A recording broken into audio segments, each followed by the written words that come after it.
Aloha, I'm Jim from Animal Ability. Today I'm going to talk about the swing.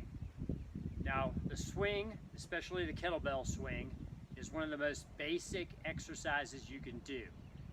And it really works the hinge, which is a very athletic movement. The problem is most people don't know how to hinge. So first off, I'm going to show you how to hinge. All you need is a straight stick, and we're going to touch it to 3 points along your spine. The back of your head, between your shoulder blades, and your sacrum area, which is where your tailbone comes off of. So what you want to do is you want to do this, put the stick on those 3 points, and push your butt back, which I'm going to show you, without any of those 3 points leaving the stick. So let me turn sideways and show you what I'm talking about. You want your feet parallel. If they turn during the movement, when you're actually doing the exercise, that's fine. You just want to try to maintain them pointing straight ahead as best you can. So what you do is you take the stick, you put it like so it's touching the back of your head between your shoulder blades and your tailbone / sacrum area. Then go ahead and screw out at the hips so it feels like your knees are turning out, but what's turning out your knees is the screwing out of the hips, not turning out the knee itself. Then you're going to push your butt back, minimally bending your knees. You will feel a stretch in the hamstrings and glutes. Then you're going to come up. Inhale, exhale. Inhale, exhale. Now, during that movement, if you don't feel it in your glutes and or hamstrings, you're doing something incorrectly. First off, you want to make sure those 3 points are touching the stick. If those 3 points are maintaining contact and you're still not feeling it in the glutes or hamstrings, you're probably bending your knees too much, like so. 3 points in contact. I push back, but I let my knees bend too much, so I'm squatting. I'm turning this into a squat instead of a pure hinge. Minimal knee bend. Pretty much a max hip bend, not maximal, but max. So once you've got that down, then you want to go to the actual swing itself. Now what you're going to do is you're going to have your kettlebell sitting in front of you so that when you grab it, it's going to actually want to tilt towards you and have the momentum feeling like it almost wants to come at you. So you're going to step back from it, feet parallel. You're going to go ahead and push your hips back with your hands. Give yourself a tactile sensation. Now you should feel that stretch in the hamstrings right now when you're in this position before you even touch the kettlebell. Then you're going to flex your upper back, but reach for the bell. See how I'm tilting it towards me? I'm getting as barely as much of a grip as I can just to make sure I'm holding on to it. Now, once I've got the kettlebell in my hands, I'm going to try to break the handle. I'm not tensing my arms as much as I'm flexing my lats and my grip to break the handle. That locks your spine in a really good, solid position. Then you're going to lift up, okay? And by lifting up, you're going to drive your heels. So you're going to thrust it forward with your hips. Propel it. Now, I am not using my arms to lift it, okay? My arms are basically minimally used.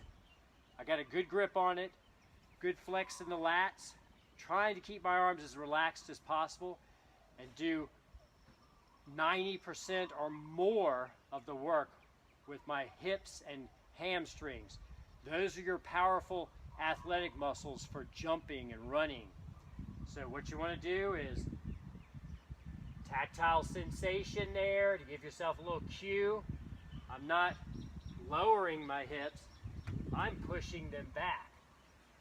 Then I reach, grip the handle, try to break it.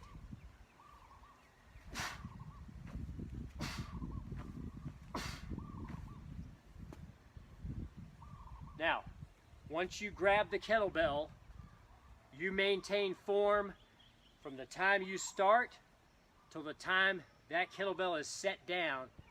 You do not lose form at all. You don't flop the bell down once you're done with the X number of reps, whatever you're trying to do that day.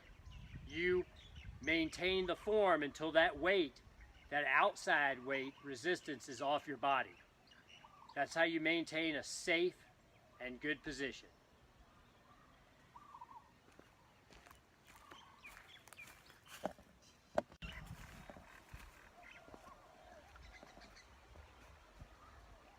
Okay, one last thing, or two last things, is another thing you could do wrong with your form, and I didn't really mention this while I was giving the demo, is swinging the bell too low. Okay, what I mean by that is having your hands, the higher up from the knees, the better. The lower towards the knees, the more strain it creates on your lumbar region. You know, that's going to put excessive strain on your low back. So what you want to do is you want to swing that bell high, okay? Your hands are going to, your forearms are going to be on each side of your groin crease there of your leg, and you're going to propel the weight forward with a hip thrust by powerfully contracting your glutes explosively. Now, when you explosively contract your glutes, you don't want to get out of control with it.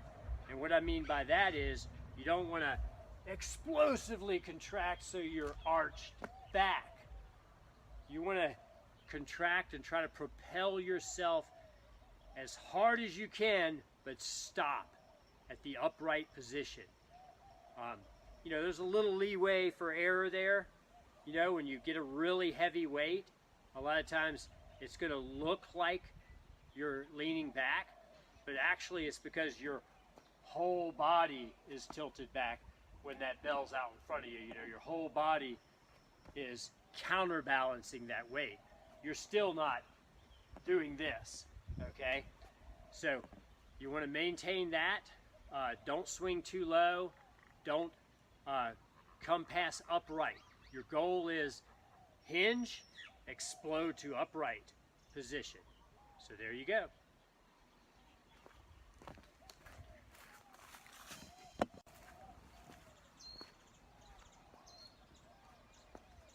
Okay, now we're going to talk about swing variations. The first one I want to bring up is the basic double kettlebell swing. And the reason I'm bringing this up is this is going to be a lead-in to a lot of other movements that you're going to do with the kettlebells.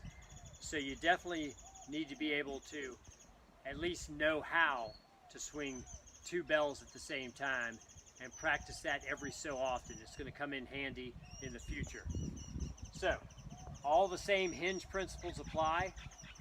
You want to make sure that you refer back to the two-handed swing. Okay, so feet are parallel, tactile sensation. You grab both bells, but you don't grab them in the middle. You grab them towards the thumb side corner of the handle.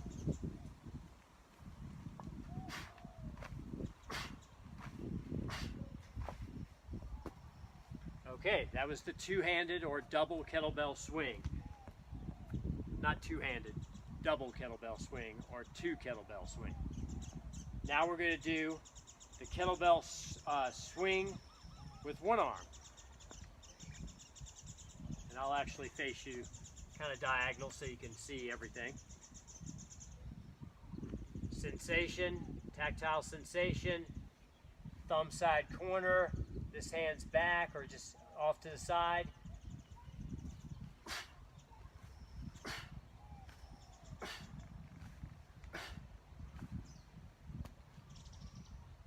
Now we're going to do swing to high pull.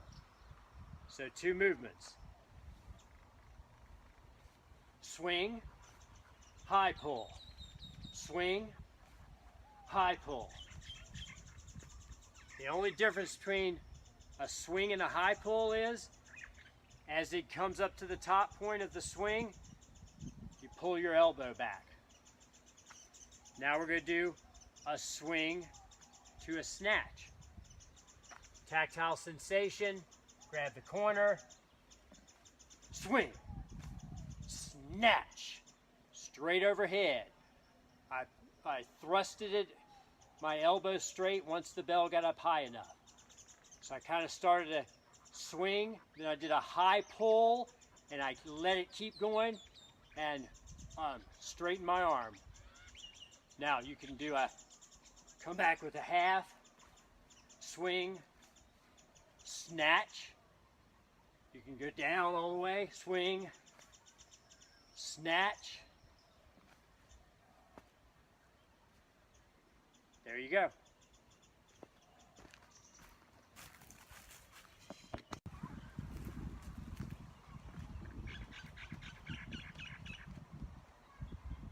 One last variation is the hand-to-hand kettlebell swing. Swing,